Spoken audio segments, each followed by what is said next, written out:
Hello, and welcome to our webinar today, I-9 Compliance. My name is Michelle Lanter-Smith.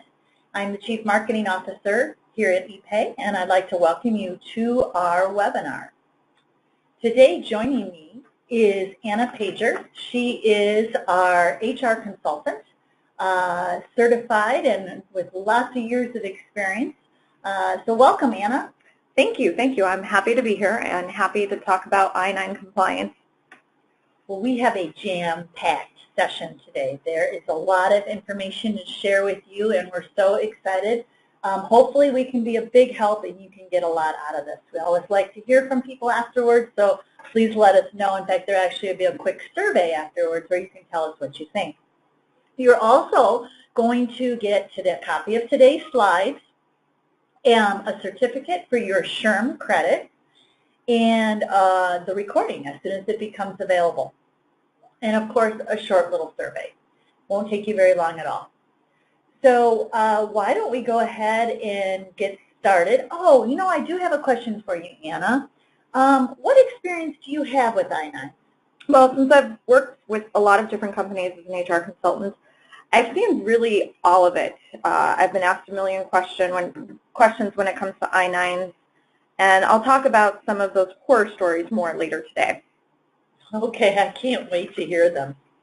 Well, our agenda today is I'm going to just spend a few seconds here telling you about EPAY, and then I'm going to turn it over to Anna. And Anna and I are going to talk about completing and correcting I-9, I-9 verification for distributed workers, and what to do in case of an I-9 audit, or if ICE comes to visit you. So, and we will try to answer some questions at the end of the session. So who is EPAY? Well, we were founded in 2001. We're here located in Chicago, Illinois, and we provide full human capital management solutions, that's HR and payroll and time and labor solutions, to companies around our nation.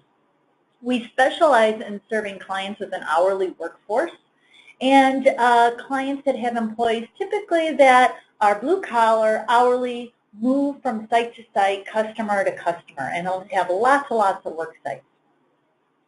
Our real claim to fame is really our workforce management solution. That is where we started and where we kind of grew up. In that customer base that I just described, they have some really challenging time and labor needs. You know, you got unions, shift differentials, pay differentials, minimum wage, meal break compliances, things like that. And our time and labor and our workforce management system really helps companies get a hold of that. And that is the type of complex world that we work in and the kind of complex world that we love to serve. On top of that, companies like that, probably like yourselves, require a good support system. So we offer 24/7 support every day of the year to everybody. That's premium support for everybody. It's not a add-on or anything like that. We give it to everyone. And because of that, we have a great retention rate. You can see some of the clients here on the bottom of the screen, and our client sizes range from, 100 employees to ABM, 130,000 employees, or the U.S. Army, or right now we are supporting the U.S. Census. But we like to focus on companies that are in the service industry, manufacturing industry, construction industry, and staffing industries, and of course the federal government. All right, that's a little bit about EPAY. Let's get on to I-9. Anna, I believe, though, you'd like to cover a legal disclaimer. Sure. The contents of this is not considered legal advice. Ultimately, it's our opinion, and I don't have the specific details to your case to advise you on anything particular. Great. All right. So why is it important to talk about I-9? Well, I-9s are really considered one of the most complicated forms to complete. They have over 900 pages of associated guidelines, handbooks, and websites published by the government alone. I mean, honestly, I've seen HR professionals with over 25 years of experience still struggle to complete the form accurately. There's a lot of simple mistakes that can really come back in huge fines. So it's very important to follow the instructions and always check with the Department of Labor on their website if you're ever unsure of anything. Just don't risk it. Yeah, that's amazing that there's that many documents out there. Absolutely. Oh, well, how soon can you have employees start filling out their I-9? So really, as soon as the employee accepts the job offer, as much as we want to get a head start, it's very important because we really can't ask the candidate for verification or any kind of sensitive information before the employee accepts the offer. Okay. I mean, I've seen cases where interviewers actually ask applicants to come in and bring their authorization work documents. It's really something you don't want to do. It could be really misconceived as discriminatory. All right, good to know. So who exactly has to fill out an I-9? Essentially, all U.S. employers must fill out an I-9 to verify every employee's eligibility of employment. So there's always a few rare exceptions, in particular the people who are hired on or before November 6th of 1986, people employed by casual domestic work. In other words, you know, the kid that mows your lawn, you don't necessarily have to verify his employment eligibility. Independent contractors and other temp workers or staffing agencies, these are exceptions because the agency itself should be completing the I-9 for those employees. They're not your employees. And, of course, anyone who's not physically working on U.S. soil. So really, it's going to be a very rare occasion that you're not completing an I-9. Okay. Well, the form looks, there's a lot of boxes. Let's take everyone through the form. Sure. So Section 1 must be completed and signed by the end of the employee's first day of work. It doesn't have to be filled out in a hard copy, but it could be. You could use an online template provided by the government or go through an onboarding program like EPAY. Both of these online options have built-in features that really help you complete all the sections of the I-9, ensuring compliance. If you decide to use an electronic template provided by the government, do note that it needs to be printed out afterwards and signed by the employee. If it is not printed and signed manually, it is considered incomplete. Whether the employee is filling out a hard copy or an electronic version, you must provide instructions, and it's really in your best case to do so because ultimately you're liable for any errors on that form. Okay, so can employers highlight sections on the forms to help the employees know, which sections to fill out? Of course, certainly. You can include small notes or highlight items to help them along the way. It's something to help the employee fill it out correctly. One of the things you want to make clear to the employee that all fields must be complete. So if you look at our example, you'll see there's a lot of not applicables or NAs, and that's because those are required fields, so you want to make sure something is on that form. I've had clients really upset because they had to go back and put in those NAs. It can be a... Hopefully not in the employee section, but yeah, it's a newer rule. In the other. Okay, cool. All right, well, so are there any special considerations for employers who want to use E-Verify? Absolutely. So if you're using E-Verify, the employee, if they provide an email address, you need to enter that into the E-Verify database. What that does, it allows the employee to view any updates on their verification status. Employees are also required to provide their Social Security number if you're using E-Verify. If a company does not participate in E-Verify, then you cannot require the employee to provide a Social Security number. If the Social Security number is provided, you're not allowed to ask for any documents to verify that number, and doing so, again, may constitute an unlawful discrimination. Section 1 is all about the employee attestation. Basically, it's a formal claim saying that they are authorized to work. For this section, you do not need to verify any part, only make sure it's completed properly. All required fields must be filled out again. For some, this may mean that they fill in the space with a not applicable. And again, I recommend that for any unfilled fields, you just provide an NA, as you can see in our example. Yeah, so that All right. So I think I'm confused, so you clear it up, and I'm sure a lot of folks out on the phone lands are. Can an employer add the NA then in the employee section if the employee leaves it blank? No, absolutely not. You must have that employee fill out that NA. This is where the benefit of an online template or the online system, such as EPAY's, is going to come into play, because employees cannot move forward without completing all sections, which includes that not applicable section, which is relevant. If you are using a hard copy, you want to make sure to review that document carefully and check that all fields are complete. So I recommend doing it right in front of the employee, and let them know this is what's missing, and have them complete it. When reviewing the work authorization section on Part 1, only one box can be selected. Okay, all right. Well, if an employee selects option 3 or 4 and provides an alien number or an emission number, should the employer ask to see a document with that number? No, in fact, at this stage of the game, you're really not asking for any verifying documents. So an employee is not required to present any document to complete this section. So what if they change their citizenship status? Are they required to update then Section 1? No, there's actually no requirement for them to update the attestation section, but they can if they choose to. So once the employee is finished with Section 1, review the form and make sure, if you're using a hard copy, that everything is legible. If you're using a template, make sure that the form has actually been printed and the employee signed off and dated that form, and that at least one of the boxes, either the preparer or translator section, have been selected, and that the employee filled out all the fields, either with the relevant information or non-applicable. So obviously, since EPAY sells full HCM and has an onboarding solution with I-9s, I know the answer to this question, but I'm going to ask it anyway. Are electronic signatures considered compliant? Absolutely, they're considered compliant. Yes, they are. They're good. We're good to go. Absolutely. All right.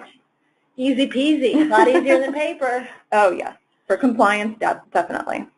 All right. So a lot of our clients have employees that need help when it comes to filling out the I-9 because English isn't their first language or what have you. So can employees get help filling out the form from others? Sure, absolutely. Employees can have help, but employees must sign the form even if a preparer or translator helps them. So the preparer or translator who helps must provide their name, address, or contact information and sign and date the form. And of course, the date needs to match the date that the employee signed and dated it. The section can be important for minors unable to present documents or disabled employees who cannot physically complete the form. In the case of a minor, a parent or a legal guardian can fill out Section 1 for the minor, and in Section 2, in place of the document B, mark minor under age 18. A list from C is still required, though. And for disabled employees who need help filling out the I-9, a representative can assist them. But again, they must still fill out the translator preparer certification section. Whether or not they're using a preparer, a box must still be checked in this section. Sometimes employees tend to skip over that because they don't think it's applicable to them since they didn't use a preparer.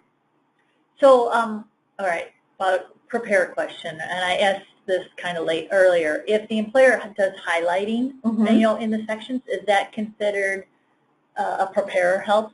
So if you're the employer and you have little notes, little maybe Post-its or highlights, no, you're not actually preparing the document. You're just using that as a guideline and a tool for the employee, so you don't have to complete that. Now, if the employer typed in all the answers for that employee on an electronic form, then the employer would need to complete this section. Finally, if you are only able to select one option and if the first box is checked, did not use, then the rest of the field can actually be left blank with no NAs filling out here. Another common item of confusion is the Spanish version of the form. Oh, yeah. Yeah, if the employee uses the Spanish version of the I-9, they really do not need to fill out the translator box, even though the Spanish version is really only meant to be a translation tool. If an employee uses the Spanish version of the I-9, it should not be completed and retained. You must really retain the English form in order to stay compliant. So my recommendation would be to give that employee both forms, using the Spanish form as a template to assist them in completing the English form. There's also instructions in Spanish which you want to give them. Okay. So I got another question here. Can minors act as translators? Oh, absolutely, minors can act as translators or preparers. I'm sure this happens quite often, in fact. And they can help fill out the sections for their parents or whoever they're helping. As for multiple preparers on an electronic form, such as ours, what happens is there would be an additional space to add that preparer. And if you're using a hard copy, then you would just print out another form and use that section and add it to the original form. Okay, so if it's two little brothers or two little sisters, that's okay. Yep. All right, Absolutely. okay. All right, well now let's go to Section 2. How long do employers have to complete Section 2? This section really has to be complete within 3 business days of that employee's first day. So if you didn't have it dated within the first 3 days, even if it's because the employee didn't bring in the documents, you're still held accountable for that violation. So again, my recommendation would be to talk to your new hires before their first day and make sure that they're bringing in their documents on their first day. Don't risk the 3 days. If you can get it done the first day, by all means, get it.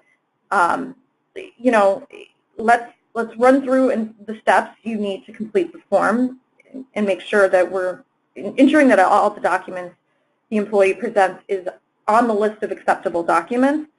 We're not going to cover the entire list of acceptable documents, but if you ever are unsure of what the documents are, you can certainly just go to the USCIS and see the full list of acceptable documents. They even have pictures, so it's very helpful.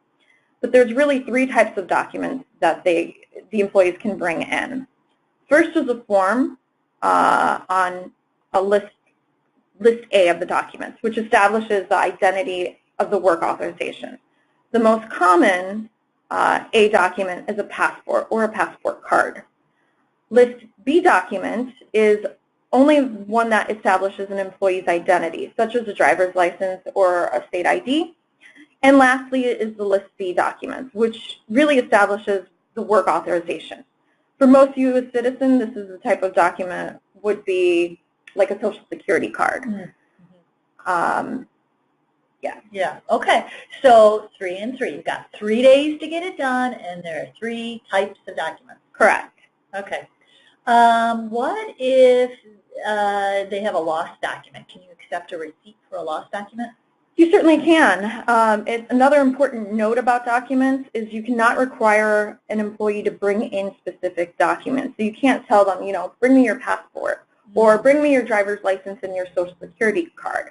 But what you can do is give them a guideline and give them examples of what are commonly used documents. All right. So with Section 2, are you really supposed to be an expert on all documents? Certainly not. You can't be expected to you know all the details of each particular document. What you want to do is you want to examine the document, and if it looks genuine and the name on the document is the same as the name provided in Section 1, then you're good to go. Okay, but what if they don't match? It's a tricky one. What I would suggest is talking to the employee about why there's a discrepancy. The most common reasons it wouldn't match is if they're using a nickname on a section, and then just if that's the case, have them correct that. Or if the document relates to a former last name and that wasn't listed on a Section 1, then you would have them go back and add that former last name. Okay. So can you expect, or can you accept, I should say, expired documents? That is a very good question, and the reason I say that is because in the past you could have accepted like an expired passport, but that's actually changed, making it a very common mistake. So with this, just have them bring in another document from the list, should that happen. Once you have a suitable document that you verified for validity and it relates to that employee presenting it, enter the employee's information from Section 1, record the document title, the issuing authority, the numbers, and if there's an expiration date from that original document, that the employee presented, enter the date the employee will begin work, and provide the name, signature, and the title of the person completing Section 2, as well as the date and complete. Record the business name and the address of the employer. So if your company has multiple locations, which I think is a common issue, is which address should they use? The answer is really the address of where the I-9 is actually being completed. Return the documents back to the employee. Okay. Can, for Section 2, the verifier, can they take copies of those documents from the employee and make a copy and then later fill out the Section 2 if they're too busy to do it right then and there? Yes, they can, but again, I'd like to remind you that there is a 3-day deadline on this. So I think it's in your best interest to just get it done right there and then, but if you certainly are overwhelmed, you can put it to the side and get it done later. And as far as photocopies are concerned, you just want to make sure you're being consistent in your practice. So if your practice is to make copies of those documents, then you want to do so for your entire workforce. You can't just go, I'm going to copy Michelle's, but not Anna's. Oh, interesting. That could be considered discrimination. Discrimination. Yeah, I wouldn't even have thought of that. Got to make copies for everybody then, make it a process or procedure. Yeah. Okay, so it is a very tricky document. It looks, you know, when you look at this up here, look at that date section. Well, what happens if you fill that out wrong?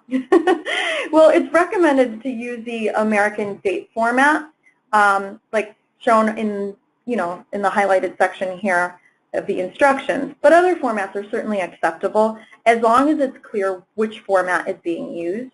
Corrections aren't required for the correct date format. Another common mistake I've seen relates to the various slots for the dates, which can be confusing. So look at the actual form. You can see an option for today's date, in other words, the date you're verifying the documents, and an option for the employee's first day of work. So also don't forget, don't leave any boxes blank on this section, even if they're not relevant to what's going on. All right. Moving on then, you know, a lot of our clients have workers that are across a lot of locations. It's a distributed labor force. They're in different states and so on. And HR isn't always on site. So how do you get the I-9s completed? That's a very, very good question, and it comes up more often than I personally care to admit. But the requirements don't change simply because you're in a different location. The requirements remain the same. You still have to view and verify an employee's documents within 3 business days, and it still has to be the original document. I mean, I've heard of stories of people, people are using web cameras, FaceTime to verify documents.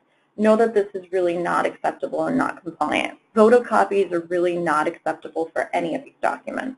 You can't hold your phone up to a webcam and say, look at HR, Absolutely. Here's my doc. Absolutely. That's Because not it could be acceptable. false. Right. It could be, you know, you can't really tell whether that's an original document, a copy, or, you know, if that's even the person.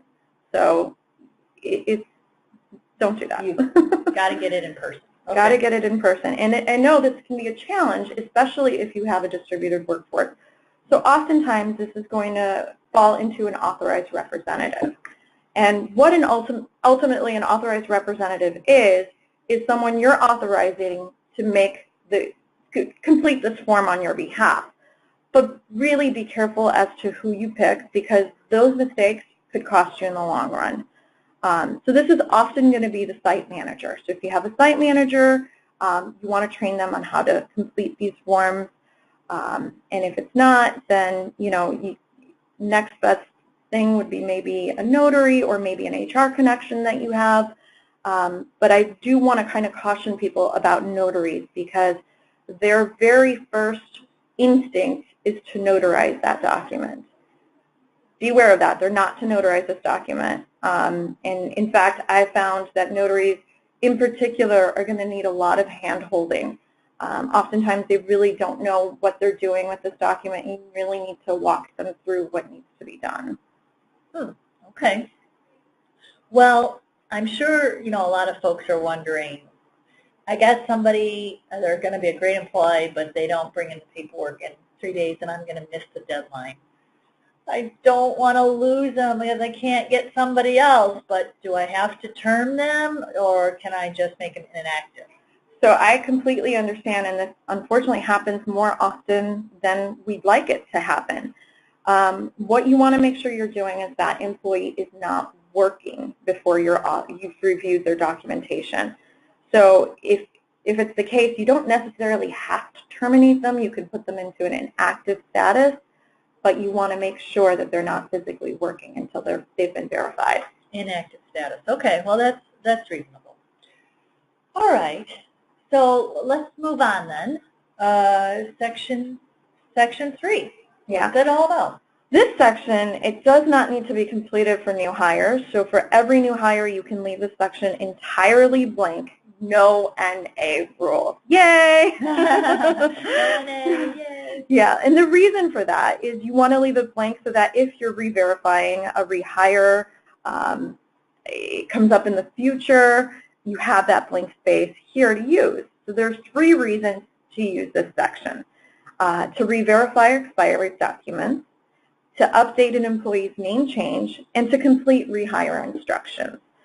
So again, for rehires, the question I guess that I think would come up is, what would you do if you've rehired someone twice within a 3-year frame? Yeah, you run out of room. Right, right. So you would need to fill out the new rehire section and attach it to the original I-9. But honestly, my best practice for rehires is to start with a fresh new form. And I'm going to tell you why that's the case. You might have an I-9 form that's on an older version. There may be mistakes in that form. Don't know who filled it out in the past. And the form might be missing. All sorts of things could happen, and you could imagine I've seen it all. So again, my recommendation is just to start fresh. And the reason why you take those precautions is there's penalties. Absolutely, and they're costly. They're costly penalties. Yeah. So again, the re-verification section can be very confusing because there's several reasons and exceptions that you don't need to re-verify, such as U.S. citizens, non-citizen nationals, and lawful permanent residents. Any list from the B documents, because list B documents, it's used to verify identity, so you never really have to re-verify cases because you only need to re-verify in case where the work authorization has lapsed. Keep track of the expiration dates and re-verify them as early as possible to avoid any non-compliance. You must request employee documents and re-verify before they actually expire. I suggest notifying the employee 90 days before the expiration date on their documents and establish a date when they're going to bring in the updated documents to re-verify. Employees must present unexpired documents either from List A or List B showing the work authorization. Again, you may not ask for the specific documents, and the re-verification documents do not need to be the same as the originals that were presented. What do you do if you need to re-verify an employee, but they used an older version the first go-around? Do you have to redo the entire I-9? No, you definitely don't have to redo the entire I-9. But what you should do is complete the re-verification section on the most up-to-date version. So just get the newest form and complete it there. Okay. All right, so we got more to fill out on this section. You're not through it yet. No. So there are 3 parts of this section, and each are used for different purposes. So Part A is for name changes, the most common case being marriages. For this section, you have to fill in the employee's new name, sign, and date the section. Part B is where you provide the employee's rehire date. You can use this section on an I-9 for employees who are rehired within 3 years of their original hire date. And of course, finally, there's Part C, which is used for document re-verification. This part, again, is similar to Part 2. An employee brings in a document and you record the document in this section. If you have to re-verify the employee more than once, you should get a new section of Part 3 to fill out and attach to that I-9. Whatever part you're filling out, all other sections need to be filled out with an NA to complete and in compliance. Again, that NA comes into play. Mm. But again, if you're working on an I-9 for a new employee, you want to leave this section blank. Okay, so if it's somebody with a new name, you fill out section A, then everything else is NA. Correct. If it's a rehire, you fill out section B, everything else is NA. Correct. Got it. Okay. All right, so if for employers that have seasonal workers, which is a lot of our customers, you know, it presents a lot of challenges. Do employers have to fill out the rehire section every season? Oh, Michelle, that is a great question, and I hear that question so often.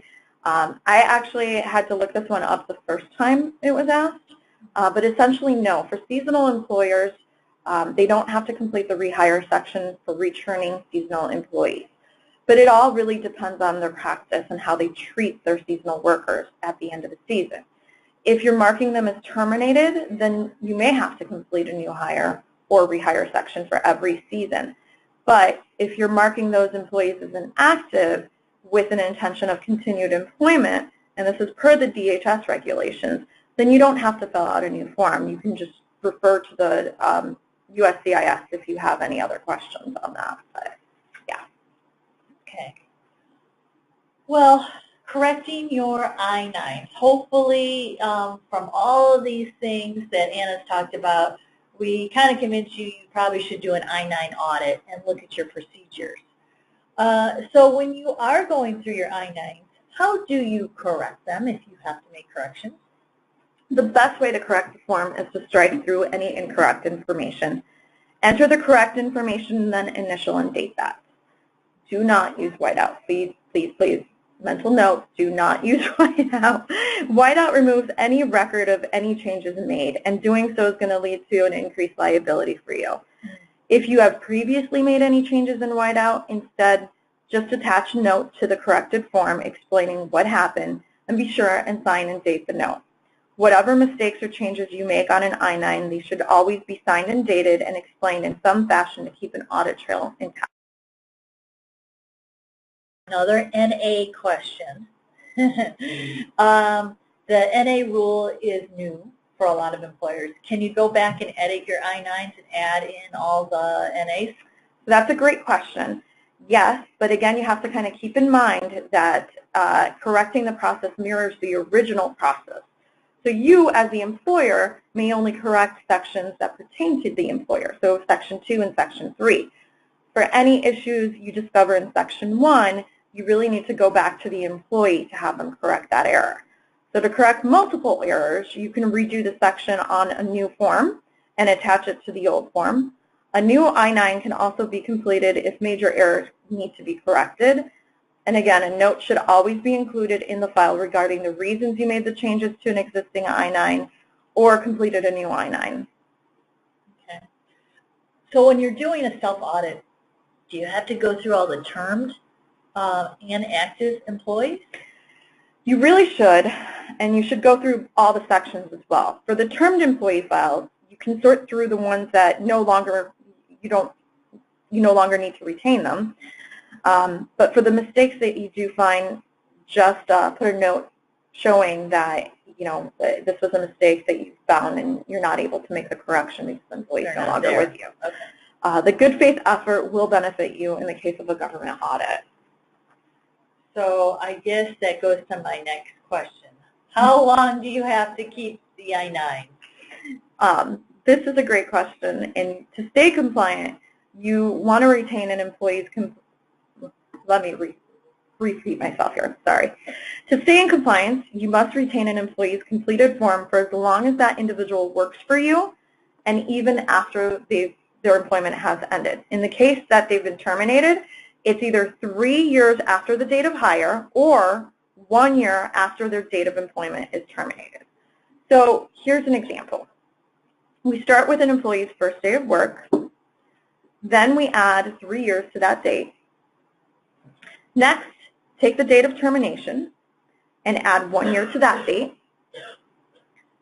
From those two calculations, always take the date that is later. And in this case, 3 years from the employee's first date was later than 1 year since the termination. So is there a limit then to how long you can keep terminated employee I-9s? So no, there's really no limit, but again, you don't want to keep things that could get you in trouble, because those forms could be full of mistakes. Sure. And anything that an auditor doesn't need to see, you don't want to give them.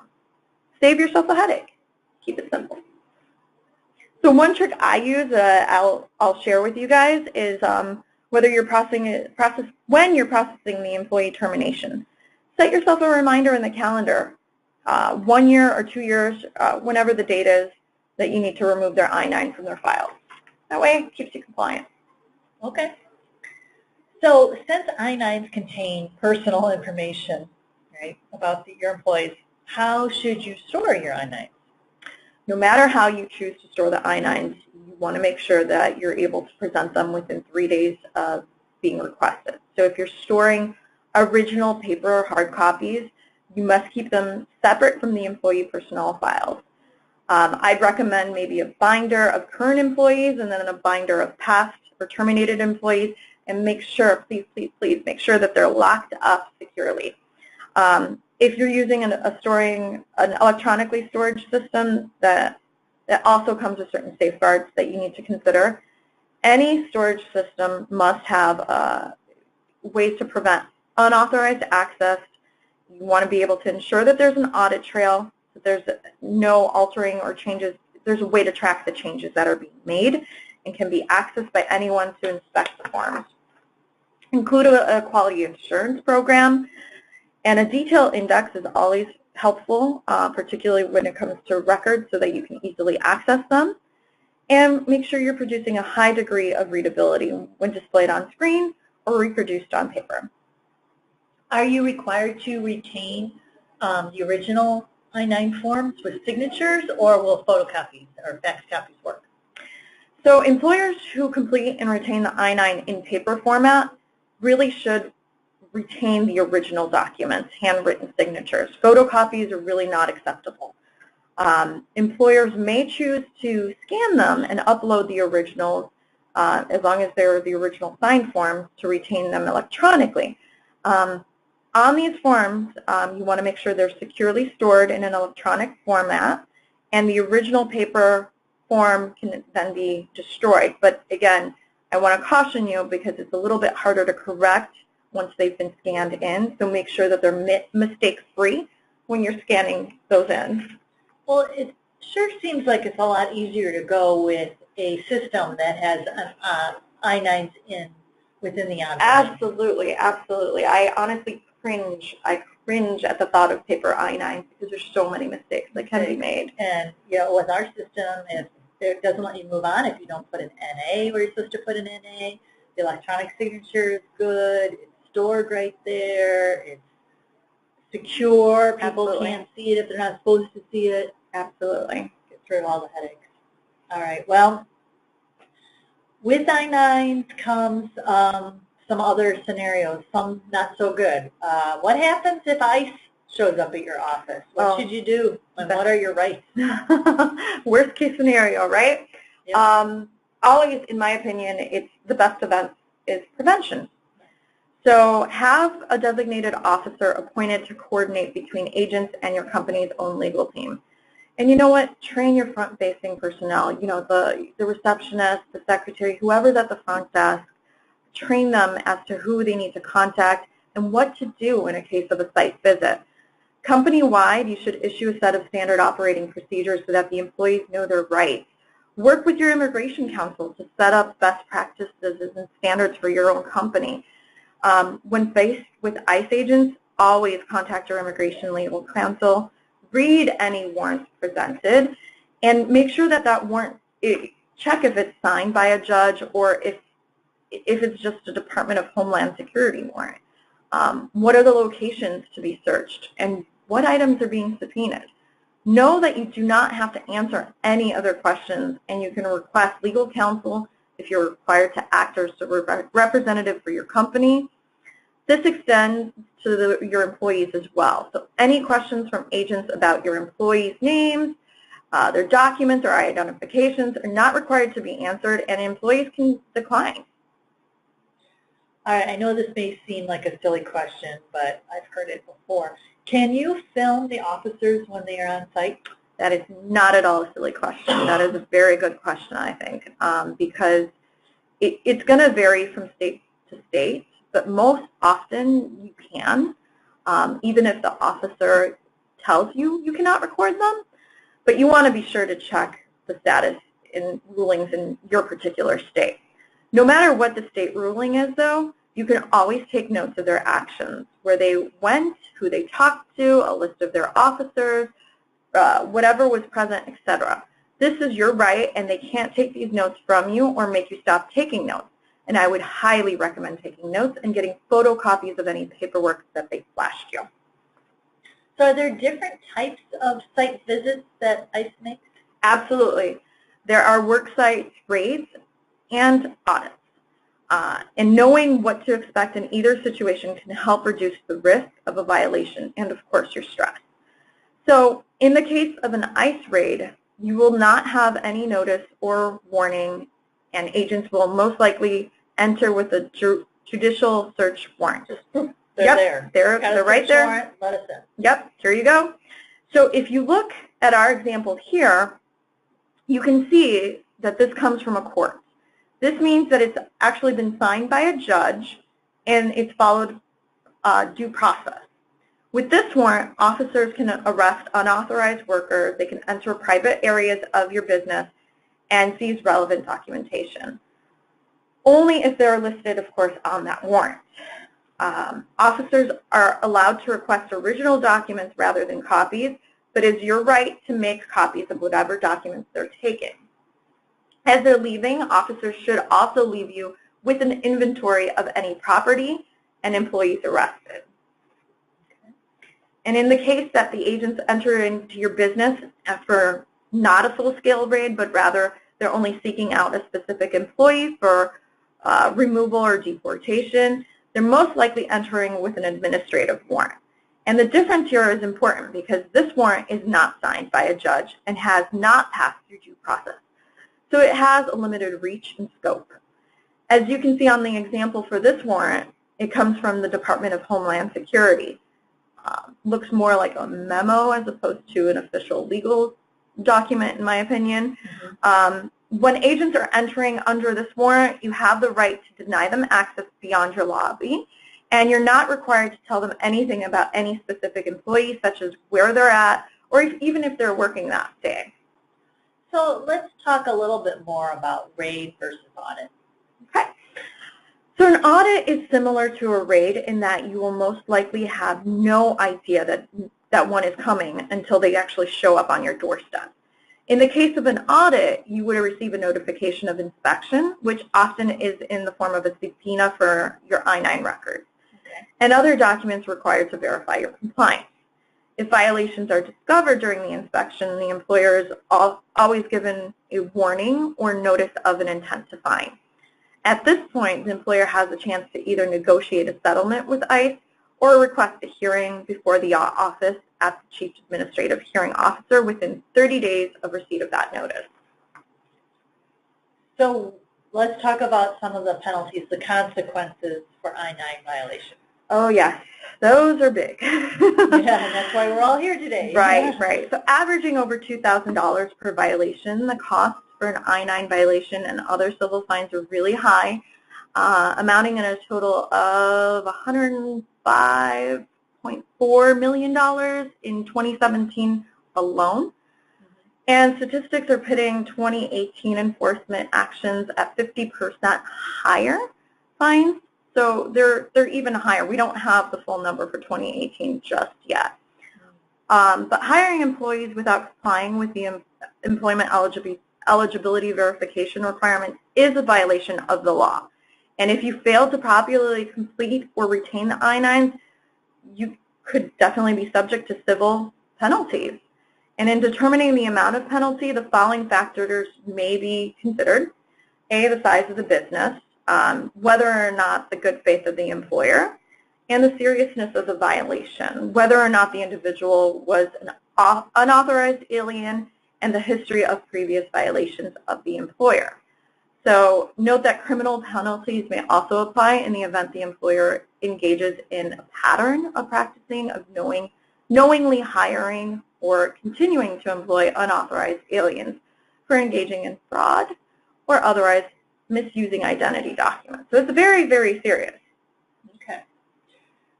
If you fill out the I-9 in good faith and get minor things, just little things incorrect, like not dating it or putting the ID in the wrong list column, does the government give you a warning, or do they just penalize you? I'd love to say it depends on the person conducting the audit, but usually if you're completing an I-9 audit, you're correcting your mistakes and trying to maintain compliance in good faith, then you'll probably receive a warning.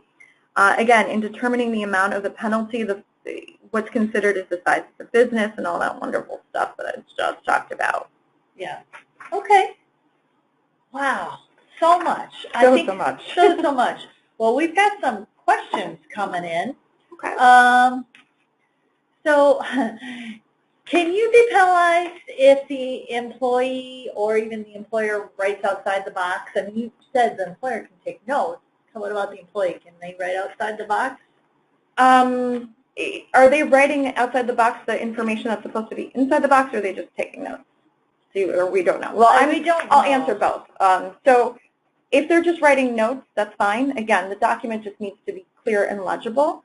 So as long as the information that is supposed to be in the correct box is in the correct box, it's fine. You can read it. So here's kind of a tricky one. Is it up to you to determine if a document is fake or not? You're definitely not considered an expert on documents. So there's really no way we can know all of everything. Again, you've got to use your best judgment, and your good faith is going to be considered in this one, right? If it looks like a legitimate document and you have no question, it pertains to the person in front of you, then you're fine. Okay, well, here's a question from one of you guys out there that says, do we need to re-verify all employees on a yearly basis, or only, you know, on the rehire? So if you can re-verify on the rehire, not on a yearly basis. You can do an audit and see if there's anything going wrong, but definitely just don't go and re-verify everybody. Are we responsible for checking that the employee files for expiration dates are on the I-9? Yes, but you only need to re-verify expired documents in Section 2. So if your ID is expired, you don't have to re-verify that. If the work authorization expires, you certainly have to re-verify that. Okay. All right, let's see. What other questions do we have here? Okay, here's a good one. If no preparer or translator is used to complete Section 1, do you have to put in NA in those boxes requesting translator info? And if so, who puts NA in those boxes, the employee or the employer? So you should leave those fields blank.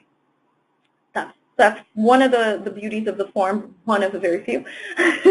That part can actually be left blank. You just have to select did not use a translator or preparer. Okay. Let's see, what else do we have? Oh man, there's just tons of questions coming in. Do you need the initial of the employee signing or the hiring manager when correcting the form? So when you're doing an audit and you notice that something in Section 1 is incorrect, that needs to actually go back to that employee to be corrected. If it's something in Section 2 or 3, you don't have to go back to the hiring manager or whoever filled out that form. You're doing the audit and you can make the correction, again, initial and date it. Okay, does the employee, when they make the correction, have to initial and date it? Yes, they definitely should. So where do I mail a completed I-9? Never, ever mail an I-9 anywhere. It has that was a trick question. That was definitely a trick question. Please don't mail those. Those have highly sensitive data on there, not meant to be mailed to any government agency. Okay. Can you intermix your employee file? So like you got someone's resume or their application, can you put their I-9 and their application in the same file? No. Definitely not. The I-9 is separate from the employee personnel record. Again, it has a lot of sensitive data that, the hiring manager doesn't even really need to know. So it needs to be kept separate. Okay. All right, so we got time for 2 more questions.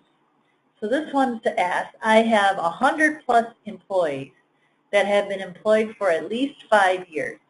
Should I have them fill out new I-9s or recertify?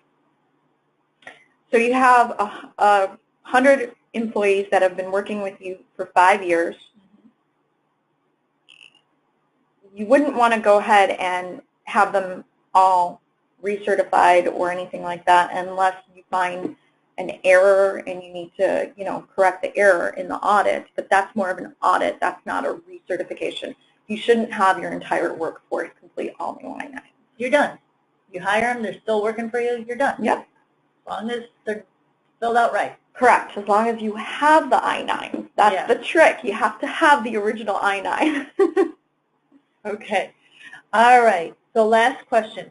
If no preparer or translator is used to complete Section 1, do you have to put in NA in those boxes requesting translator info? I feel like you just answered that. Yeah? Oh, okay. I think that's a repeat question. No, we're not going to go ahead and have the NAs put in one more time. What would you do is just, again, that's the one section that you would leave without the NAs. You would simply check off that they did not use a preparer translator. We did talk about that. All right. Wow. Lots of good questions.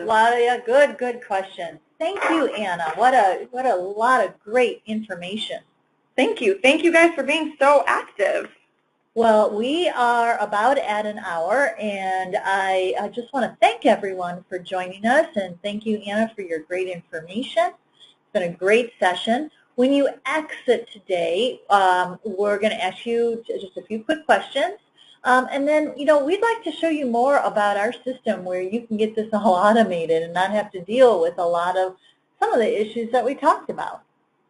If you're using paper, please select a demo. Yeah, please come see a demo or take a tour. So at EPAY, we'd like to be your HR, payroll, time and labor provider. We have a full human capital management suite from applicant tracking, helping you get those people in-house and recruited using job boards and so on.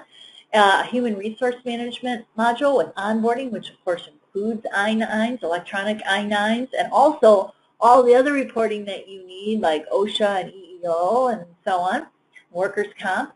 A Ben admin system is part of that to help manage your benefits.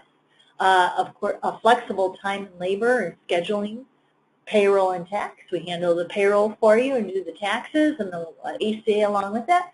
And we have a performance management module. We also have another one up there, learning management too. So we can do the whole thing and I think really make a difference and make you more efficient and help you save some money and make your employees happy because they get paid right. They can see their checks on an ESS. And, things work out well.